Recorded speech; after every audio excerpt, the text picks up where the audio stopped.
बहुत ही ज्यादा खतरा है सर। ये दरारें देख लीजिए, पीछे से इतनी भयंकर दरारें आ गई है।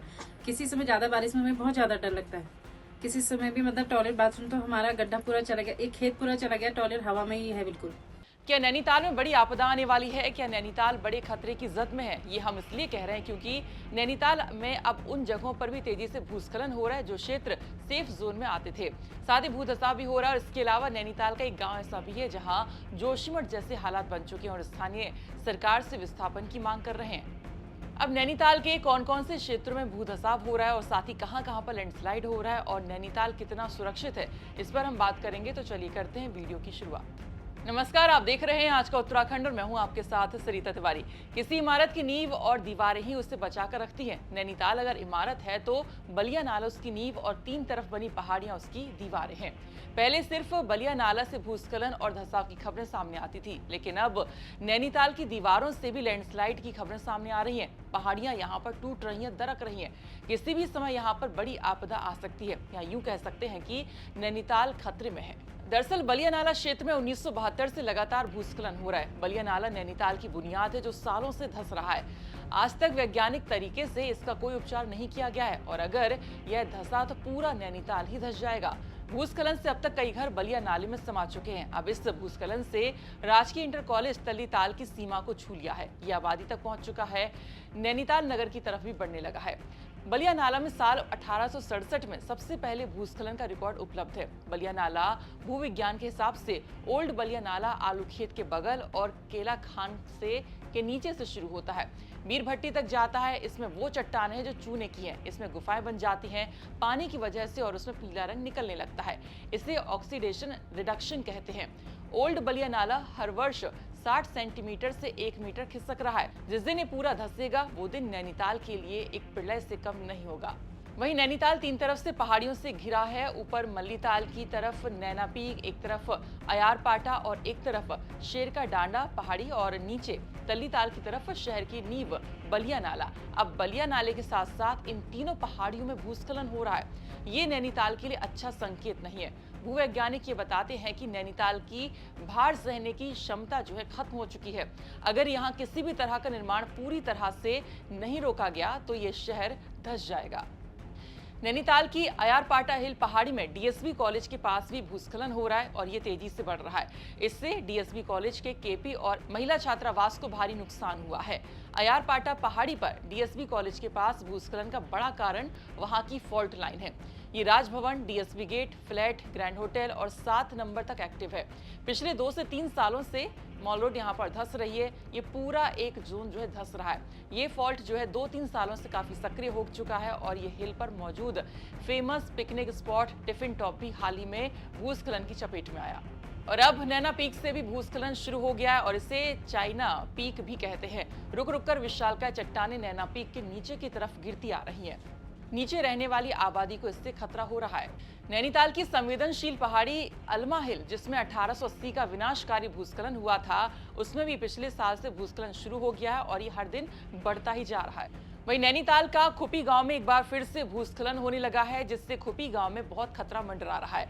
नैनीताल का गांव जोशीमठ की तरह चारों तरफ से भूस्खलन की जद में आ चुका है। गांव में मंडरा रहे खतरे को देखते हुए अब स्थानीय लोग शासन से यहां से विस्थापन की मांग कर रहे हैं।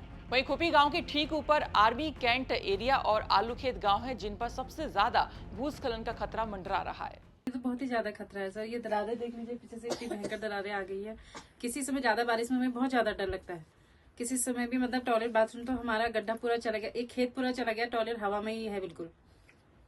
कुमाऊं विश्वविद्यालय के भूगर्भ शास्त्री अभिषेक मेहरा ने बताया कि नैनीताल में लगातार हो रहे अनियमित निर्माण और ड्रेनेज मिसमैनेजमेंट की वजह से खतरा बढ़ गया है, जिसका साक्ष्य है बलिया नाला का भूस्खलन, अयारपाटा पहाड़ी, अल्मा हिल, शेर का डांडा पहाड़ी और खुपी गांव। नैनीताल हिमालय की तलहटी पर स्थित एक भूगर्भीय संरचना के आधार पर बसा एक शहर है। नैनीताल की कॉम्प्लेक्स जियोलॉजिकल सेटिंग्स के कारण यहाँ पर जो रॉक्स हैं वो काफी फ्रेजाइल हैं, जिसके कारण हमें काफी लैंडस्लाइड्स हमें देखने को मिलते हैं।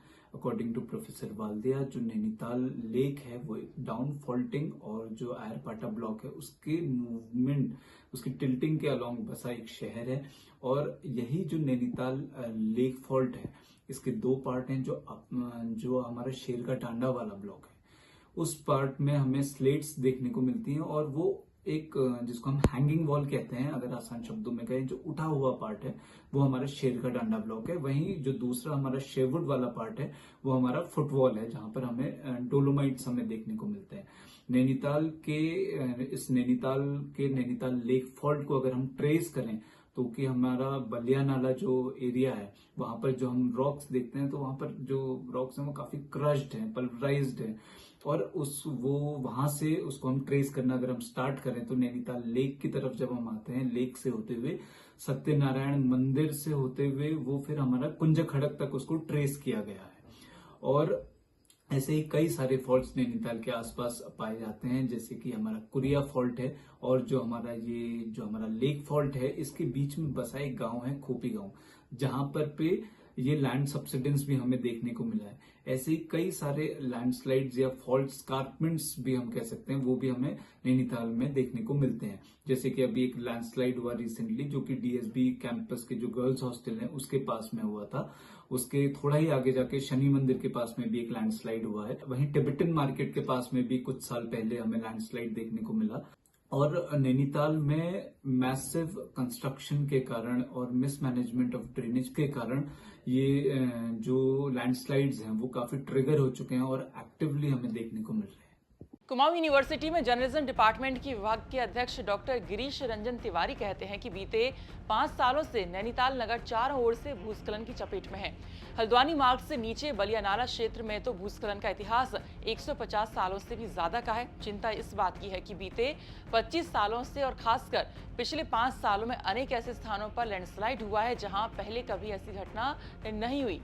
साथ ही उनका ये भी कहना है कि लोअर माल रोड, आयार पाटा पहाड़ी में पाषाण देवी मंदिर के निकट टिफिन टॉप आदि ऐसे क्षेत्र हैं जहां पहले भूस्खलन का इतिहास नहीं था। इसके अलावा चाटन लॉज क्षेत्र, किलबरी रोड, खूपी गांव आदि क्षेत्रों में भी नए स्थानों पर भूस्खलन होना चिंता की बात है और इसका मुख्य कारण भारी निर्माण कार्य, पेड़ों का कटान, नालों की सफाई न होना और नगर में लगातार बढ़ रहे ट्रैफिक का दबाव है। वहीं इतिहासकार और पर्यावरणविद अजय रावत कहते हैं कि सुप्रीम कोर्ट ने नैनीताल में बहुमंजिला इमारत बनाने पर रोक लगाई है। नैनीताल में ग्रुप हाउसिंग पूरी तरह से प्रतिबंधित है, लेकिन नैनीताल में अब भी उन पर निर्माण जारी है। अब बार बार हो रहा लैंडस्लाइड और भूधसाव से लोग डर के साए में जीने को मजबूर हैं और अगर समय रहते इसका समाधान नहीं निकाला गया तो कुछ भी हो सकता है। ये थी नैनीताल से हमारे सहयोगी लीला सिंह बिष्ट की रिपोर्ट और बाकी खबरों के लिए आप देखते रहिए उत्तराखंड तक। और जाते जाते आज का विचार, जब भी तुम्हें लगे कि सब कुछ खत्म हो गया है, अब कोई भी ऑप्शन नहीं बचा है, तो याद रखना कि ये वही पल है जहां तुम्हारी जिंदगी एक नया मोड़ लेने वाली है।